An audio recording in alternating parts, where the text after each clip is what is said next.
1, 2, 1, 2, check. 1, 2, 1, 2. 1, 2, 1, 2. 1, 2.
Heads up, 1 minute. 1 minute heads up. So Ministers Fraser and Hutchins, you are welcome to turn on your video from now on. Recording in progress.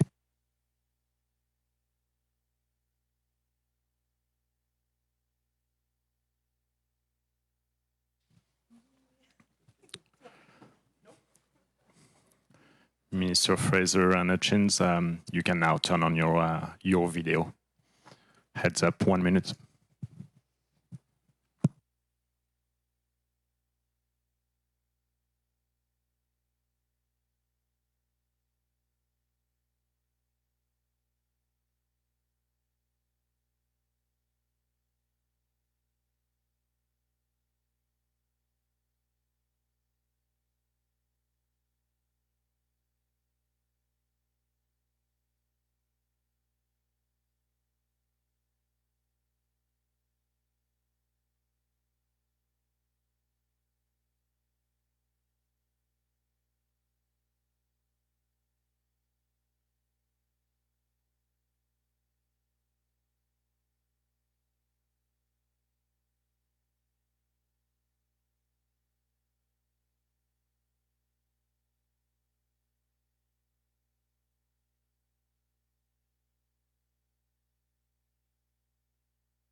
Bonjour, bienvenue à cette conférence de presse. My name is Guillaume Saint-Pierre and I'll be your moderator. With us today in person, we have Prime Minister Justin Trudeau, Anita Anand, Minister of National Defense, Dominique Leblanc, ministre des Affaires intergouvernementales, Diane Leboutier, Ministre du Revenu National. Also joining us via Zoom, Sean Fraser, Minister of Immigration, and Goody Hutchins, Minister of Rural Economic Development. So we will start with comments from Prime Minister Trudeau, Madame Anand, and also Madame Hutchins via Zoom. And then we will take 20 minutes. We'll have 20 minutes for questions. Monsieur Trudeau, allez-y. Merci beaucoup. Bonjour tout le monde. I'm joined today by Ministers Anand, Leblanc, Leboutillier, Hutchins, and Fraser. We're here to provide an update on what we're doing to support people and provincial governments in the wake of Hurricane Fiona. As you know, the storm has passed, but thousands of homes are still experiencing power outages, and the scale of the damage means that people are still facing a tough time. Many parts of Nova Scotia and PEI, as well as southwestern Newfoundland, continue to experience the effects and damage left by the winds and coastal flooding. On constate aussi les dégâts des inondations et des vents dans le golfe du Saint-Laurent, y compris aux îles de la Madeleine et dans l'est du Nouveau-Brunswick.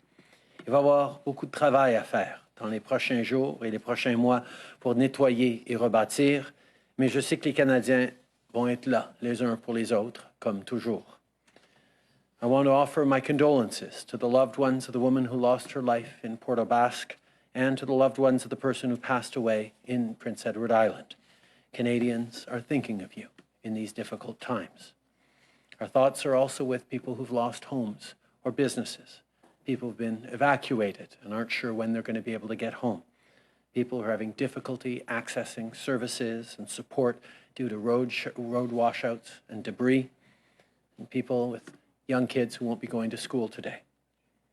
I want, of course, to thank first responders for their incredible work this weekend and the work they continue to do, as well as thanking Atlantic Canadians who, as always, are being good neighbors to one another, looking out for each other, because that's what Atlantic Canadians do. That's what all Canadians do. C'est traumatisant de voir sa maison détruite ou de devoir être évacué d'urgence. Ce sont des moments très difficiles. Je peux vous dire que tout le monde sur le terrain travaille fort pour soutenir les communautés touchées. Hier, j'ai réuni encore une fois le groupe d'intervention en cas d'incident, en compagnie des ministres et des hauts fonctionnaires qui travaillent activement avec leurs homologues provinciaux et avec les communautés des Premières Nations. J'ai aussi parlé au maire de Charlottetown, de Port-aux-Basques et de la municipalité régionale du Cap-Breton. Et j'ai parlé aussi, bien sûr, avec notre équipe de députés locaux qui sont avec les gens sur le terrain. Our government quickly approved requests for federal assistance from provinces. In Nova Scotia, the Canadian Armed Forces are available to clear road links and to restore electricity. On PEI, some smaller communities are isolated and tens of thousands remain without power. The Canadian Armed Forces have arrived to help remove debris from roadways and assist in the restoration of the power grid. In Newfoundland and Labrador, the federal government is helping by providing detailed aerial imagery and mapping of damages. We're also deploying military personnel to support local authorities on the ground, and naval vessels and aircraft are also on high readiness to assist if necessary. The one thing that's been consistent in my calls to premiers, mayors, and MPs is that Canadians are stepping up for each other and helping their communities get through this tough time. I will be visiting the affected regions as soon as possible this week, and I want all people in the Atlantic provinces and Eastern Quebec to know that we are here for you. Justement cet été, j'ai eu l'occasion de me rendre dans les provinces de l'Atlantique pour rencontrer les gens et parler des enjeux qui sont importants pour eux. Et je suis allé particulièrement aux îles de la Madeleine un peu plus tôt, il y a un mois. C'est un endroit magnifique. Les Madelinots sont des gens très accueillants et c'est des gens qui sont toujours là pour s'entraider les uns les autres. Je sais qu'ils sont aussi habitués aux tempêtes, mais celle-ci, elle a frappé fort et on va continuer d'être là pour les appuyer comme on appuie tout le monde dans la région. Je peux vous dire, on va continuer d'être là, pas juste dans les jours à venir, mais dans les semaines, les mois et s'il y a besoin, dans les années à venir. Comme on l'a annoncé samedi, ceux qui veulent aider peuvent se rendre sur le site web de la Croix-Rouge canadienne pour faire un don et notre gouvernement va égaler le montant des dons pendant les 30 prochains jours. If Canadians want to help, you can donate on the Canadian Red Cross website, and our government will match your donations over the next 30 days.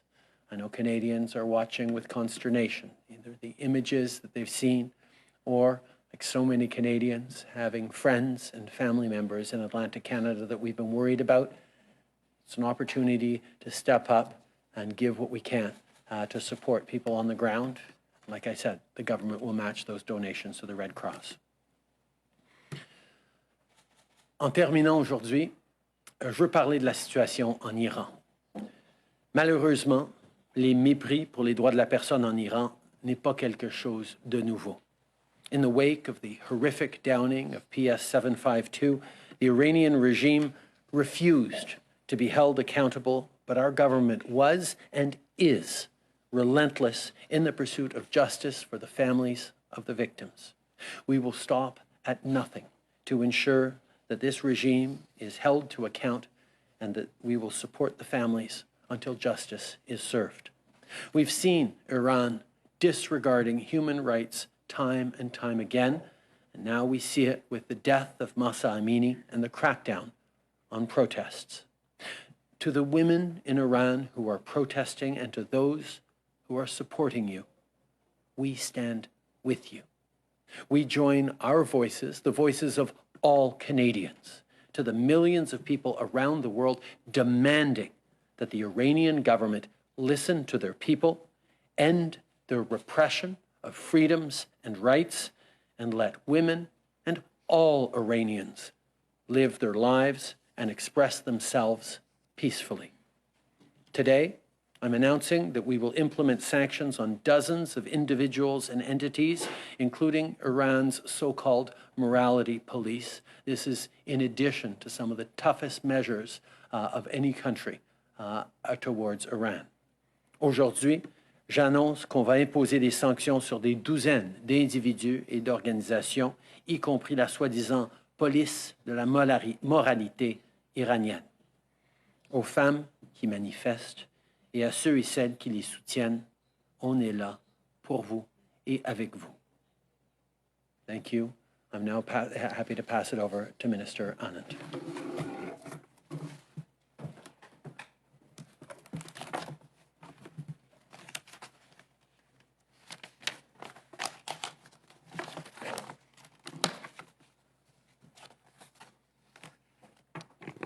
Merci beaucoup.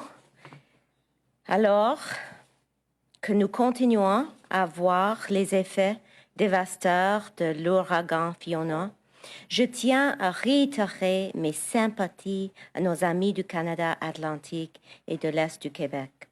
Je sais qu'il y a de nombreux Canadiens qui nous regardent à la maison et qui veulent savoir ce que nous faisons pour les aider. Et je tiens à vous assurer que nos forces armées canadiennes relèvent le défi et apportent leur aide partout où elles le peuvent.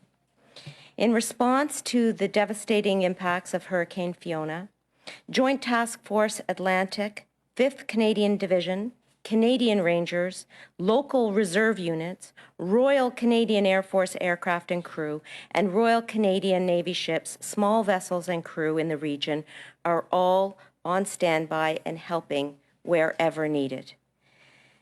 In Nova Scotia and in Cape Breton in particular, yesterday morning, a Canadian Army reconnaissance team was on the ground, evaluating the damage of Hurricane Fiona and identifying what military capabilities would best assist. Our Canadian Armed Forces will provide equipment and personnel to help with reestablishing electricity, roads, and bridges if required by the province, and approximately 100 Canadian Armed Forces personnel are available to assist the province if required, with 100 personnel available per province to assist in PEI and Newfoundland as well. And today I am confirming that lead Canadian Armed Forces elements are ready to begin tasks and that Canadian Armed Forces presence in communities in Nova Scotia will be visible this morning.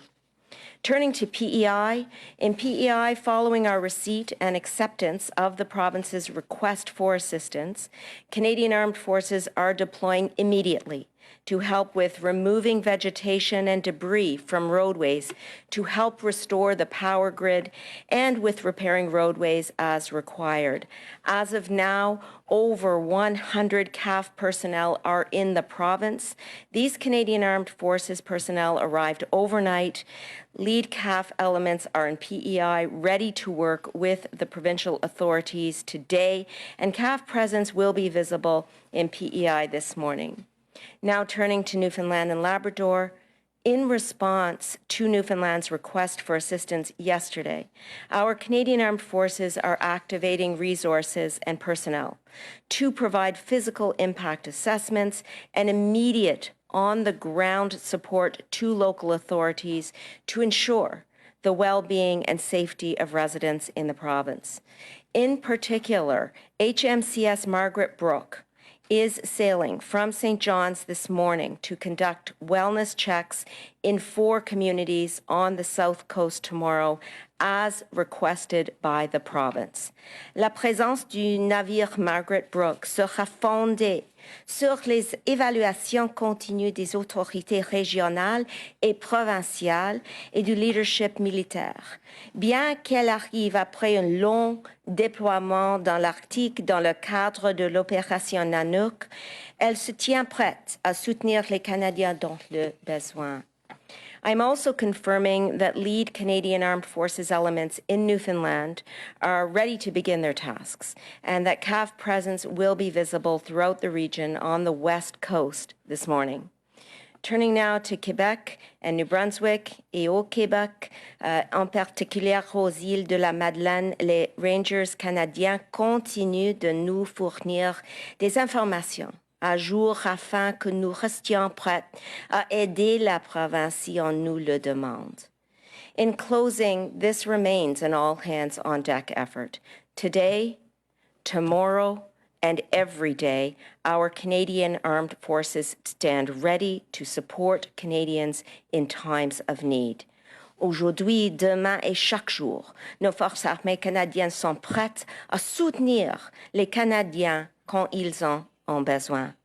Thank you. Merci, miigwech. I will now pass it to Minister Hutchins. Good afternoon, Prime Minister. First of all, I'd like to pass along my condolences again to the family of the woman whose body was found yesterday here in Port aux Basques. Prime Minister, pictures do not portray the utter devastation in this area.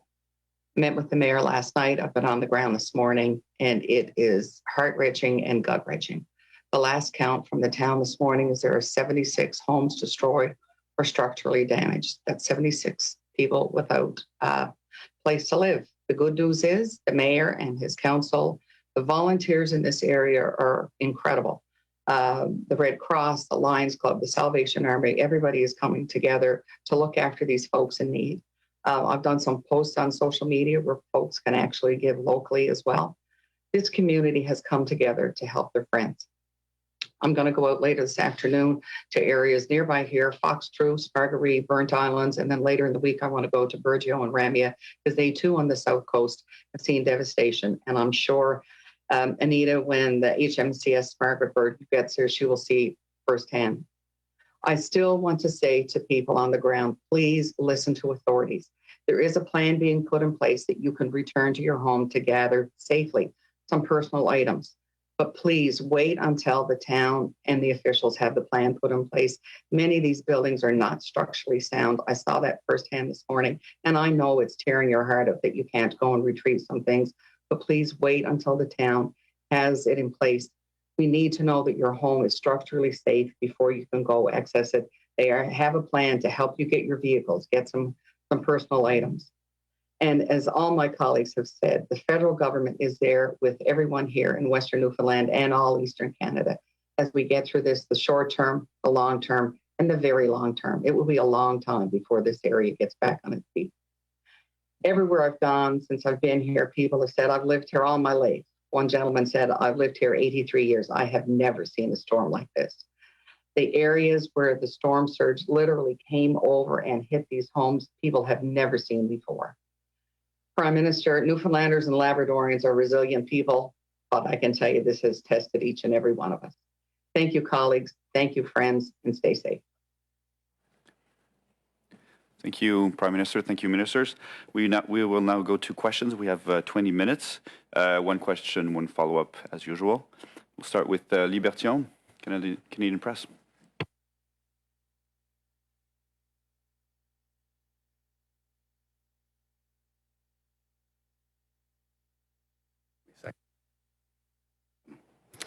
The federal government pledged to make improvements after cell phone service went dead across Atlantic Canada during Dorian in 2019, and yet it happened again. What is your government going to do about this problem? That this began, we were working, even the warnings came, we were working with telco providers to ensure that cell phone coverage would remain as best as possibly could. Providers were working together to make sure that if one area went down, others would be there. It has been a very, very difficult storm that exceeded even the dire predictions that people had. But at the same time, everyone is working very, very quickly to get things back to normal as quickly as possible. And of course, there are always lessons to learn. We have learned lessons since Dorian and implemented them. There will be more to learn on how we keep people protected, given that extreme weather events are going to get, unfortunately, more likely in the coming years. And given the level of devastation, is 100 soldiers enough per province? And why are you not deploying MV Asterix as well? We will always respond to any requests that the provinces put forward. We know that provinces themselves have lots of personnel on the ground and lots of personnel deploying. The military is there to assist in whatever capacity is needed. If they need more, we'll send more. There's no question about it. Anita, if you want to speak to that. Thanks so much, Lee. As the Prime Minister said, approximately 100 soldiers per province, that's 3 platoons or so, have been allocated, but we have multiple additional resources and assets at the ready to deploy if and when called upon. I will say that the Canadian Armed Forces are working very tightly in conjunction with each provincial authority in the respective province, and task allocation is occurring on that basis. So as the hours and days progress, if more soldiers are needed, more will be deployed. And that is well known to the provincial authorities with whom we are in very close contact. Thank you. At the current time, frigates themselves have not been requested by the provinces.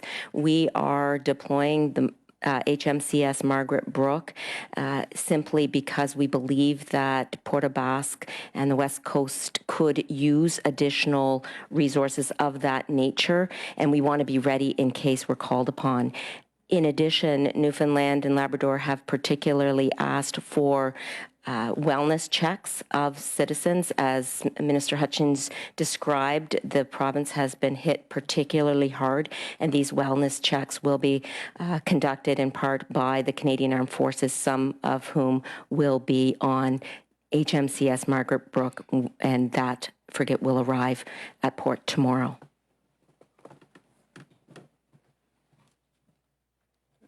Judy Trim, CTV. I'd like to know, earlier this summer, the federal government had put in place the Climate Resilience Funding Program. It would appear after an event like this that that is clearly not enough. My first question is in regards to families. What will the federal government be offering any aid specifically geared towards families and individuals affected by this storm? And secondly, will you expand that climate resilience program?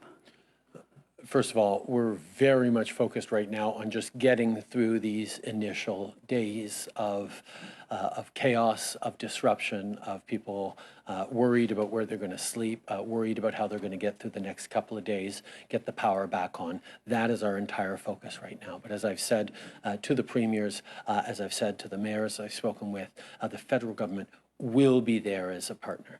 We know that the disaster response program by the federal government is there to support with these costs, but as we look to rebuilding, as we look to building stronger infrastructure, as we look to helping families that may have had no or only partial insurance, governments of all stripes are going to be stepping up, and the federal government will be there alongside them.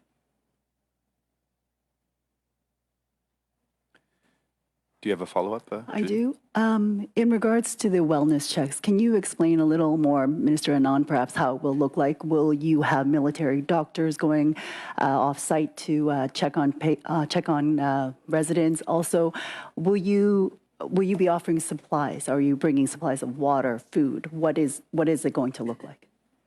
Okay, thank you. So the aid that we are offering is spelled out and requested in particular in the request for assistance that the province provides to us. And in terms of the wellness checks, they are primarily safety checks just to make sure that individuals within particular homes and apartment buildings are okay. So at this point, these are not medical personnel that are being deployed to conduct these wellness checks. However, as I have said, should the request come in for additional resources, we will, of course, respond. This is a top priority for the Canadian Armed Forces at the current time, as you can see by the commitment of human resources and equipment and military assets that are at the ready to respond if and when called upon. Thank you. Judy, if I may, it's Minister Hutchins here. These small communities that the HMC of Margaret will be going into are communities of a couple of hundred people. The locals on the ground are helping and they have some assistance, but it would be great to see this vessel come in to help them assess and look at the damage that's been done there. There's just not enough bodies to get out to these tiny rural communities, and I know they'll be delighted to see this vessel pull into port and help them assess and figure out what the damages are done in these rural communities. Mélanie Marquis, La Presse. Merci. Bonjour à tous. Monsieur Trudeau, puisque vous êtes au lutrin, je vais commencer par vous, mais la prochaine question sera pour Madame Anand. Vous avez parlé de l'Iran dans votre déclaration préliminaire. Le Parti conservateur vous demande depuis plusieurs années de désigner le corps des gardiens de la révolution islamique comme organisation terroriste. Êtes-vous en train d'étudier cette possibilité-là? Puis, sinon, pourquoi? Le Canada a déjà un des régimes de sanction les plus forts de tous les pays au monde et on va toujours être là pour en faire plus. On sait à quel point le gouvernement de l'Iran est en train de faire fi des droits de la personne, de protéger et de soutenir leurs citoyens, mais aussi de causer de l'instabilité ailleurs dans le monde. C'est pour ça que nous sommes en train de toujours regarder ce qu'on peut faire de plus. On a sanctionné la force kurde à l'intérieur de la garde révolutionnaire islamique, mais nous allons continuer de regarder tout ce qu'on peut être en train de faire. Je peux souligner que dans les sanctions qu'on est en train d'amener, il y a plusieurs membres du leadership de la garde iranienne, révolutionnaire iranienne, qui vont être sanctionnés. Madame Anand, puis peut-être aussi Madame Leboutier, puisque vous êtes députée de Gaspésie, les Îles-de-la-Madeleine. Madame Anand, vous disiez que les Rangers continuent à évaluer la situation puis qu'ils vont être prêts à intervenir aux besoins. Qu'est-ce que vous entendez de leur part? Est-ce qu'ils vous disent que d'après eux, une intervention serait nécessaire? Est-ce que les besoins sont là? Puis peut-être Madame Leboutier aussi, pensez-vous que l'armée devrait aller aux Îles-de-la-Madeleine? Merci beaucoup, Mélanie. Premièrement, vous savez que les Rangers sont nos oreilles sur le terrain et ils sont là dans toutes les provinces pour nous de dire qu'est-ce que les populations là ont besoin. Mais à ce moment, ils ne disent pas que c'est nécessaire pour nous d'être là, mais nous sommes toujours en contact avec eux et surtout avec le gouvernement provincial. Et à ce moment, nous n'avons pas reçu une requête pour assistance, mais nous sommes prêts pour être là pour toutes les provinces dans ces temps et tout le temps. Les forces armées canadiennes sont très sérieuses sur cette question d'aide nationale. Et ça, c'est la raison pour le déploiement de Margaret Brook. Ce n'est pas le plan d'avoir Margaret Brook d'aller le côte de l'ouest de Terre-Neuve. Mais c'est nécessaire et c'est important d'être là si nous pouvons le faire. Donc, nous allons être là pour le Terre-Neuve, pour le Québec, l'île de Prince-Édouard, Nouvelle-Écosse, Nouveau-Brunswick. Et je suis très heureux avec l'effort des forces armées canadiennes. Je remercie tous les membres pour leur effort acharné. Merci. Je compléterai en vous disant que ce matin, j'avais des appels téléphoniques avec des différents partenaires au niveau des îles de la Madeleine. Je peux vous dire que les Madelinots sont de tout cœur avec les gens des provinces de l'Atlantique. Ce matin, on me disait qu'on a eu des cellules de crise qui ont été très bien organisées au niveau des îles de la Madeleine.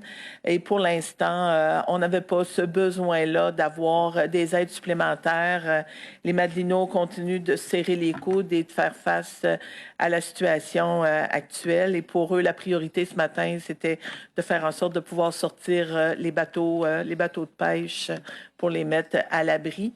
Mais ça fait que c'est ce qui se passe actuellement aux îles. Merci. David Cochrane, CBC.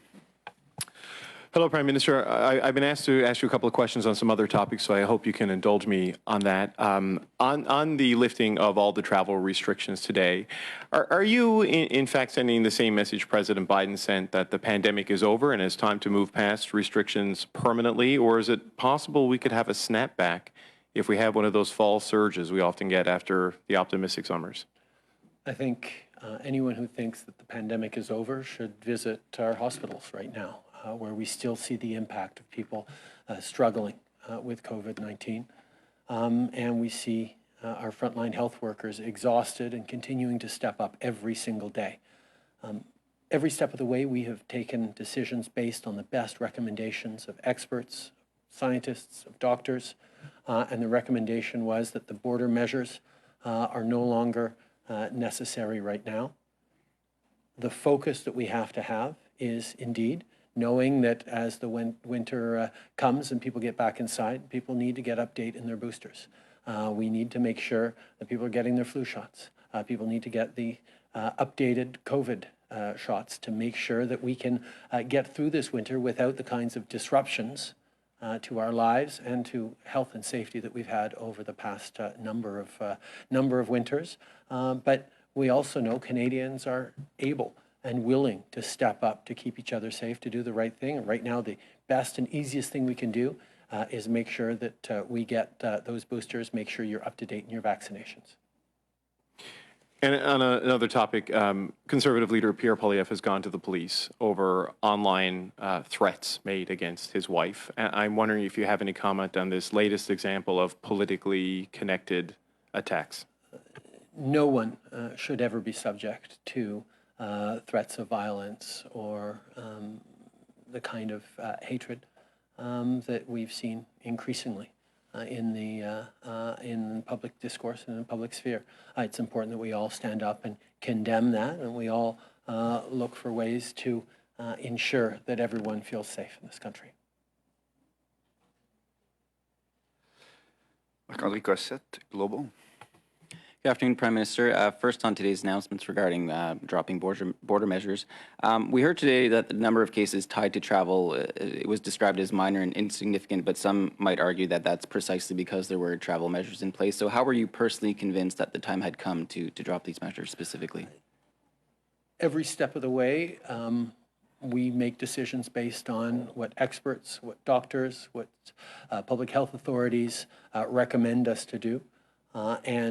There is the sense that these border measures were no longer effective or no longer justified in the circumstance that we're in right now. We know that we are seeing a slight uptick in cases in certain places, so we're going to have to be careful and monitor carefully. But at the same time, to remind Canadians we stepped up during this pandemic as individuals, as communities, to get vaccinated quicker and to higher levels than just about any other country in the world. And because of that, studies have shown that we avoided hundreds of thousands of deaths because of the decisions that municipalities, that provinces, that the federal governments took during this pandemic that kept people safe. And right now, the best thing each of us can do to prevent a resurgence of COVID-19 as winter approaches is to make sure that you get up to date in your vaccinations with the new formulations coming out that'll keep us even safer, and that'll mean that we won't need to take further steps, hopefully, if everyone gets vaccinated. And for Minister Anand, the Canadian Forces are again being asked to respond to yet another massive natural disaster, the kind that used to be considered a once-in-a-generation or once-in-a-lifetime event. I have no doubt that they'll do a phenomenal job, but the military has often been described as supposed to be the force of last resort in these kinds of instances. So what kind of strain is this putting on the Canadian military? And has the time come for some sort of civilian response team that could, if only to support the military or take over that job so that the military can focus on the other jobs that it has to do? I want to start by saying that the military and their members of the Canadian Armed Forces are very proud of the work that they're doing, and they jump to the challenge to serve, whether it's nationally or internationally. And so in this particular crisis as well, we've seen no hesitation from the Canadian Armed Forces to step up once again for our country. In terms of resources, of course, we need to continue to build resources, especially in the area of personnel, so that in the long term, as we see these climate-related disasters hitting our country, the resources are there in the Canadian Armed Forces to continue to assist as we want to do. At the same time, we will continue to partner with local organizations, with provincial governments, to ensure that the all-hands-on-deck effort that you're witnessing now and that will continue regardless of the time and place that these disasters occur will continue to be sustainable. There will always be a need to invest in the Canadian Armed Forces, and that's why this government has continued to do that with, for example, an $8 billion investment in the Canadian Armed Forces in Budget 2022. It's a priority for our government, it's a priority for me, and the Canadian Armed Forces will, I am sure, continue to be well served by this government in this country in its time of need, especially. Thank you. So it seems that we have time for one more question. There's two people in the room that would like a question, so maybe Valérie and Tana, you could share one, or... Valérie, go ahead. Oui, alors peut-être expliquer en français quand est-ce que vous allez, M. Trudeau, vous rendre dans les régions dévastées, et expliquer aussi ce que vous allez faire concrètement pour ces gens qui d'ailleurs commencent à s'inquiéter à savoir ce qu'ils vont faire, ces gens, ce qu'ils vont faire avec les assurances par exemple qui ne les aideront pas, ce que le gouvernement pourra faire pour compenser. Tout simplement, je vais me rendre dans les provinces de l'Atlantique le plus rapidement possible dans les jours à venir, dès qu'on peut s'assurer que ce soit fait de façon responsable, sans enlever aux efforts que font nos premiers répondants actuellement, mais j'irai le plus rapidement possible. Et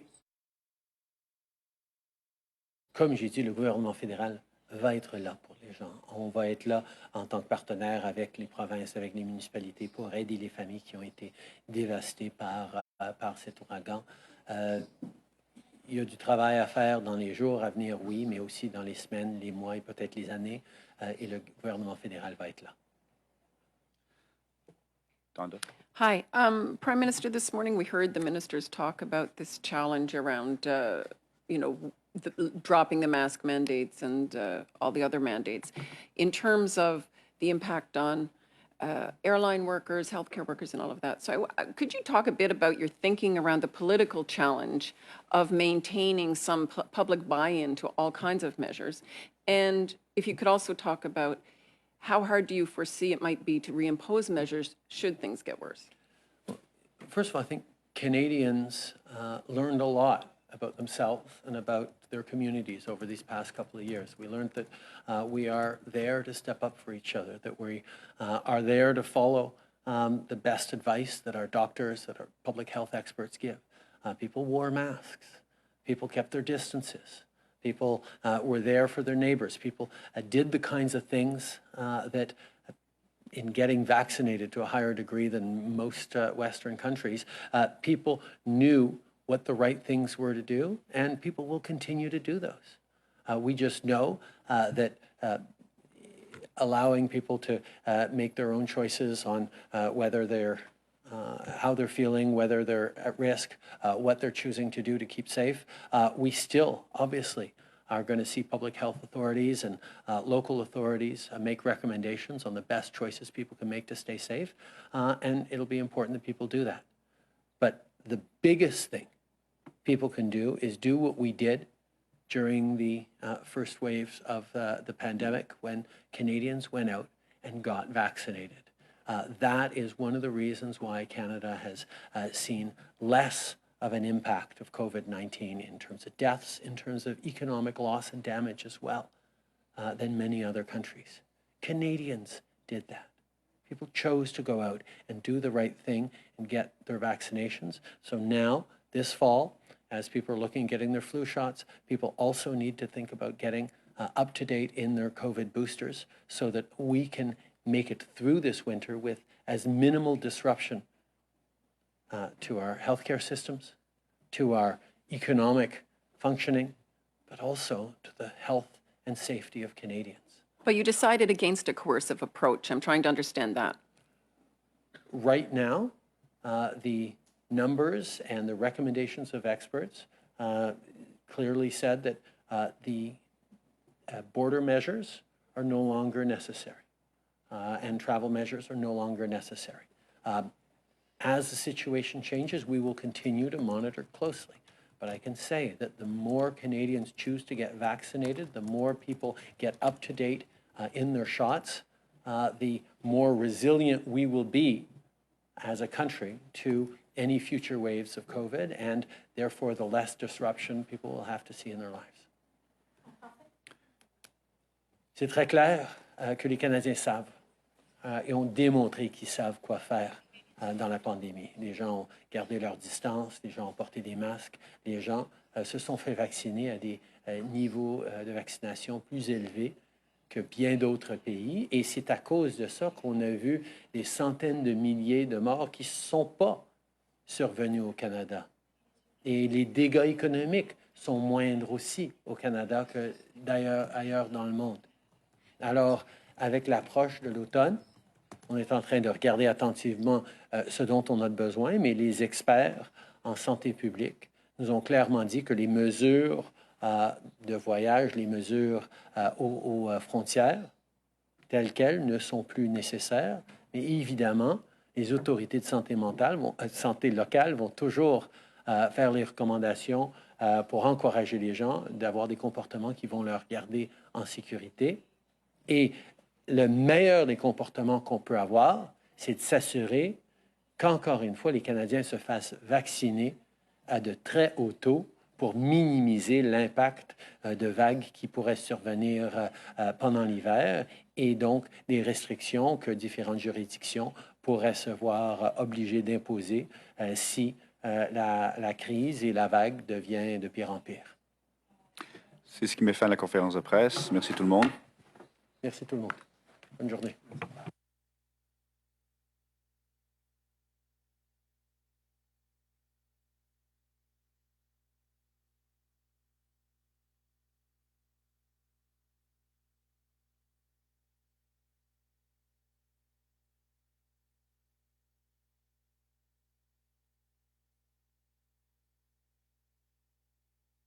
Recording stopped.